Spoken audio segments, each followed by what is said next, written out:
কাল আমরা গিয়েছিলাম কলকাতায় অনুষ্ঠিত বইমেলাতে। হাওড়া ময়দান থেকে মেট্রো করে করুণাময়ী, করুণাময়ী থেকে নেমে 5 নাম্বার গেট দিয়ে আমরা ভিতরে ঢুকে গিয়েছিলাম।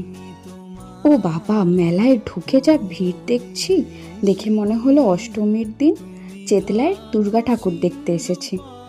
না না, আমরা কোনো দুর্গা ঠাকুর দেখতে যাইনি, আমরা গিয়েছিলাম বই মেলায় বই কিনতে।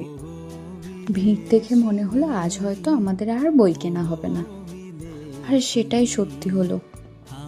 তুহিনের কেনার ছিল সুভাষ ফিরেছেন আর প্রজ্ঞা সুন্দরী দেবীর আমিষ নিরামিষ, যদিও দুটোর কোনোটাই নেওয়া হয়নি ভিড়ের কারণে।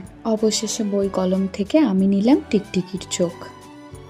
তারপর তুহিন গেল তুহিনের কলেজের স্টলে। তুহিনদের সিকম কলেজ থেকে একটা স্টল দেওয়া হয়েছিল, আর সেখানে অনুষ্ঠানও হচ্ছিল। আমরা কিছুক্ষণ দাঁড়িয়ে সেই অনুষ্ঠানই দেখছিলাম। কিছুক্ষণ অনুষ্ঠান দেখার পর বাড়ি আসার সময় আমাদের দেখা হলো শায়ক আমানের সাথে, কিন্তু ওনার বইও ভিড়ের কারণে আমাদের কেনা হয়নি।